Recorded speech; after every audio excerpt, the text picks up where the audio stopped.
কাচারিপুর গ্রামে নয়নতারা নামে এক মেয়ে এক ব্যবসায়ীর বাসায় কাজ করত। ব্যবসায়ী নয়নতারাকে দিয়ে বাড়ির সমস্ত কাজ করাতো, কিন্তু এর জন্য সে নয়নতারাকে কোনো টাকা পয়সা দিত না। কেবল থাকার মতো একটু আশ্রয় আর 3 বেলা কিছু খাবার খেতে দিত। মালকিন, আমায় কিছু টাকা দিবেন? আমি এক জোড়ো জুতো কিনতাম, হাঁটতে অনেক কষ্ট হয় মালকিন। আমায় কিছু টাকা দিন না মালকিন। তুই 1 টাকাও পাবি না। তোর আগে এই বাড়িতে কাজ করতো তোর মা আমার কাছ থেকে 100 রূপার মুদ্রা নিয়েছিল, কিন্তু তা শোধ করতে পারিনি। তার আগেই মারা গেছে। এই জন্য তোকে বাড়িতে কাজ করে সব টাকা শোধ করতে হবে। আর গরিব মানুষদের অত জুতো পরে হাঁটতে হয় না, বুঝলি? যা তো এখান থেকে, যে কাজ কর। কিন্তু মালকিন। কোনো কিন্তু নয়। এখন কি তুই কাজে যাবি, নাকি আমি আমার লাঠিটা বের করব? না মালকিন, আমি এক্ষুনি যাচ্ছি। তাও আপনি আমায় মারবেন না। এরপর নয়নতারা কাঁদতে কাঁদতে সেখান থেকে চলে যায়।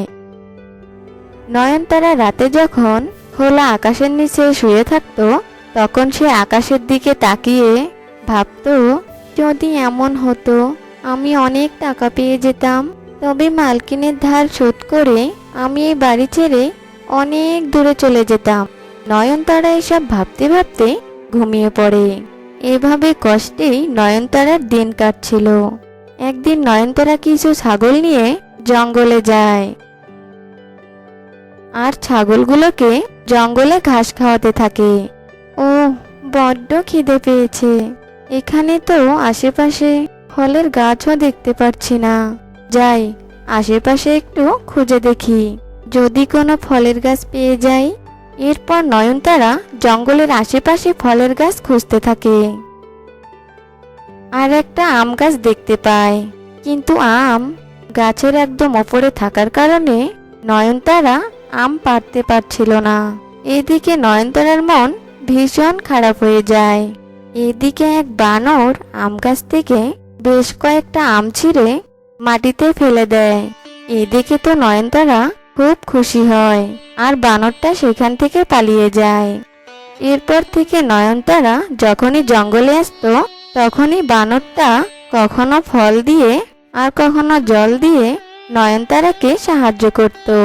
ওই বানরটা আমায় প্রতিদিন সাহায্য করে। কি অদ্ভুত বানরটা! আজ আমি ওই জঙ্গলে বানরটাকে খুঁজতে যাব। এরপর বিকেল হতেই নয়নতারা জঙ্গলে যায় আর বানরটিকে খুঁজতে থাকে, কিন্তু সে বানরটিকে খুঁজে পাচ্ছিল না। বানরটিকে খুঁজতে খুঁজতে সন্ধ্যা লেগে যায় আর হঠাৎই নয়নতারা বানরটিকে দেখতে পায় আর সে বানরটির পিছু নেয় আর দেখে পূর্ণিমার আলো বানরটির ওপর পড়তেই বানরটি এক সুন্দর পরীতে রূপ নেয়। এ দেখে তো নয়নতারা অবাক হয়ে যায়।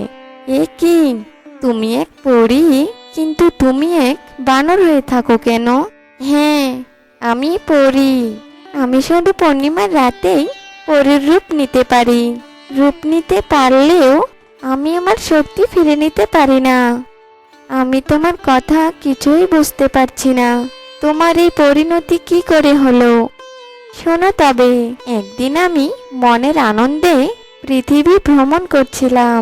আমি যখন নদীর ওপর দিয়ে উড়ে যাচ্ছিলাম, তখন হঠাৎই আমি নদীর মাঝে এক কলা গাছ দেখতে পাই, যেখানে গোলাপি কলা ধরা ছিল।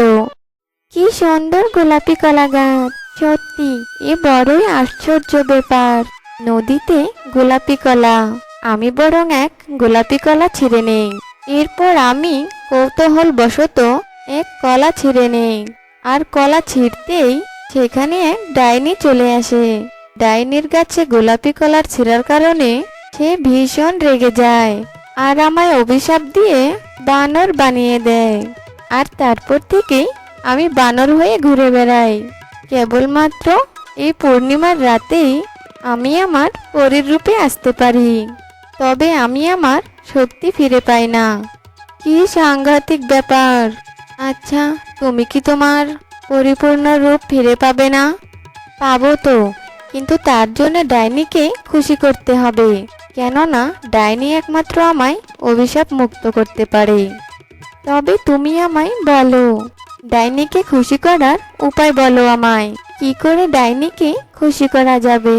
আমি ওই ডাইনিকে খুশি করব, আর তোমার রূপ ফিরে পেতে তোমায় সাহায্য করব।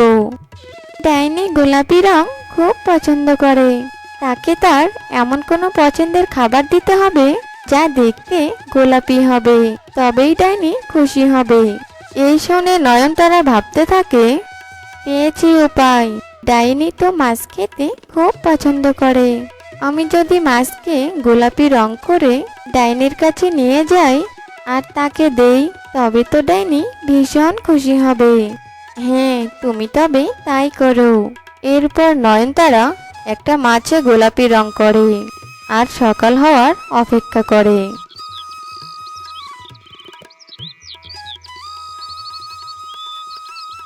সকাল হতেই পরি বানরের রূপ নেয়, আর নয়নতারা বানররূপী পরি ও গোলাপি মাছ নিয়ে সে নদীতে যায় যেখানে গোলাপি কলা গাছ ছিল।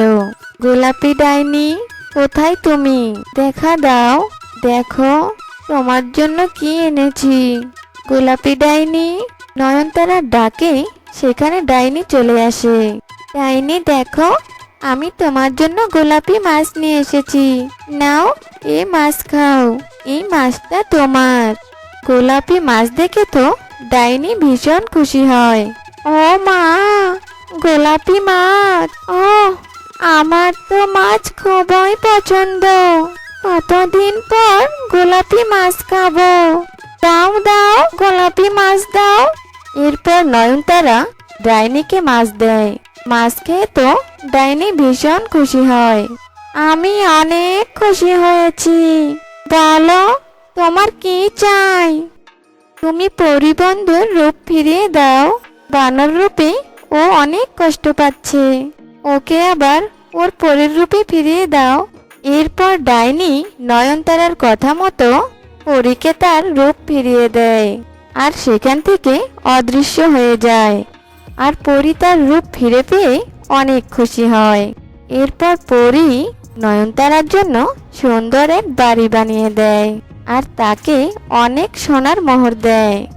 আর নয়নতারা তার মালকিনের ধারও শোধ করে দেয় আর সুখে শান্তিতে তার বাড়িতে দিন কাটাতে থাকে।